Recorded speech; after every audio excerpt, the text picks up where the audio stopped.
ممدود من السماء الى الارض، فرمایا آسمان سے زمین کی طرف اللہ کی لٹکتی ہوئی رسی ہے۔ جب یہ تصور ہو کہ یہ وہ لٹکتی ہوئی رسی ہے جس کا دوسرا سرا میرے رب کے دست قدرت میں، تو پھر کیا نور اترتا ہے، وہ کیفیت انسان کے اوپر جو طاری ہو جاتی ہے، تو پھر تیقن کی بجلیاں برستی ہیں، اتنا اجالا ہوتا ہے کہ اندھیرے کا تصور بھی محال ہو جاتا ہے۔ پھر قرآن کے حرفوں سے، لفظوں سے، نقطوں سے اور آراب سے نور پھوٹتا ہے، اور قرآن بس کھول کے بیٹھ جائیں تو من میں اجالے ہونا شروع ہو جاتے۔ جب یہ تیقن انسان کے ساتھ جڑ جائے، چے جائے کہ قرآن کھول کے پڑھا جائے، سمجھا جائے، مفاہیم و مطالب کو جو ہے وہ سمجھنے کی کوشش کی جائے، یا کسی عالم یا کسی صاحب نظر کی صحبت میں بیٹھ کے قرآن سیکھا جائے، پھر تو جو روشنیاں برستی ہیں، من میں اجالے ہوتے ہیں۔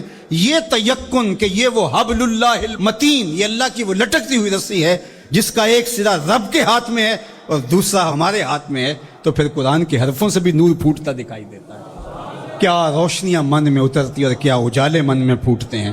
تو فرمایا وَمَنِ ابْتَغَى الْهُدَى فِي غَيْرِهِ أَضَلَّهُ اللَّهُ وَهُوَ حَبْلُ اللَّهِ الْمَتِينُ، وہ اللہ کی لٹکتی ہوئی رسی ہے۔ وَهُوَ الذِّكْرُ الْحَكِيمُ، اللہ اکبر، یہ حکمت والا ذکر ہے۔ اس سے ضیائیں بھی پھوٹتی ہیں، روشنیاں بھی پھوٹتی ہیں، اور حکمت کے اجالے بھی نکلتے ہیں اس کتاب کے۔ حرف حرف نور بانٹتا ہے، لفظ لفظ اجالے بانٹتا ہے۔ قرآن کے لفظ نہیں ہے بلکہ کتاروں کے اندر چراغ رکھے ہوئے ہیں۔ اللہ اکبر، اس کی روشنی کے اندر زندگی کی راہیں اجالی جاتی ہیں، اور پھر زندگی کا اسلوب نصیب ہوتا ہے۔ وَهُوَ الصِّرَاطُ الْمُسْتَقِيمُ، اور یہ بالکل سیدھی راہ ہے۔ سیدھی راہ قرآن بتاتا ہے۔ قرآن کی رہنمائی حاصل کرنے والے کبھی بھی گمراہ نہیں ہوتے، ان کی راہیں کبھی گم نہیں ہوا کرتی۔ پھر ارشاد فرمایا هُوَ الَّذِي لَا تَزِيغُ بِهِ الْأَهْوَاءُ، اللہ اکبر، یہ ایسی کتاب ہے جو خواہشات کو بے قابو نہیں ہونے دیتی۔ یہ کتنی بڑی بات میرے حضور نے فرمائی۔ انسان اپنی خواہشات کے پیچھے ہی لگ کر کے گمراہ ہوتا ہے۔ بلکہ میں آپ کو ایک اور بات بتاؤں، اور وہ یہ کہ ہر دور کے اسلوب بدلتے ہیں۔ اب خط تو نہیں آتا، اب میسج آتا ہے۔ دور بدل گیا ہے نا۔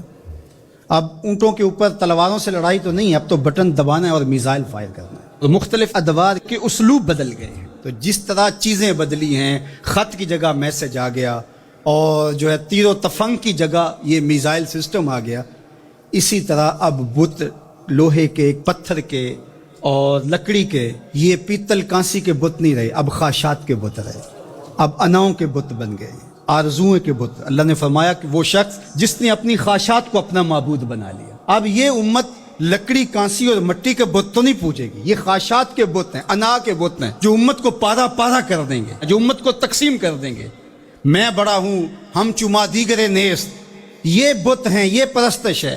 لیکن اگر قرآن سے جڑے رہو گے تو تمہارا رب قرآن کی برکت سے تمہیں اس بت کے آگے بھی نہیں جھکنے دے گا۔ قرآن سب سے بہتر تزکیے کا اسلوب اور انداز ہے۔ اللہ اکبر، اس لیے فرمایا کہ جب تزکیہ ہوتا رہے گا تو پھر نفس میں آوارگی نہیں آئے گی۔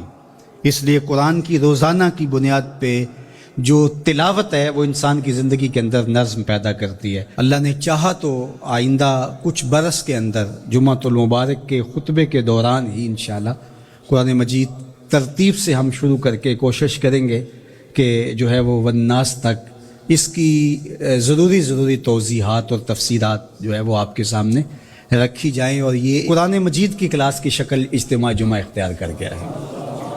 اور کچھ ایسے لوگ بھی ہیں جن کی فیملیز بھی ساتھ آتی ہیں، اور اوپر خواتین بھی اس طرح موجود ہوتی ہیں، تو میرے ذہن میں آتا ہے کہ جو مکمل فیملیز آئیں گی، بچے بھی آئیں گے، بیٹے بیٹیاں بھی آئیں گی، مرد بھی آئیں گے، تو ان کو ہم المصطفیٰ قرآن فیملی کا نام دیں گے۔ انشاءاللہ آپ رجسٹریشن بھی کروا لیں اس کی، اور الگ بھی ان کے لیے جو ہے وہ سیشن رکھیں گے قرآن مجید کے حوالے سے۔ جتنے سالوں میں بھی تکمیل ہوتی ہے اپنی حاضری کو یقینی رکھیں، اور مجھے امید ہے کہ اس کی برکتیں زندگی میں اتریں گی اور نور پیدا ہوگا۔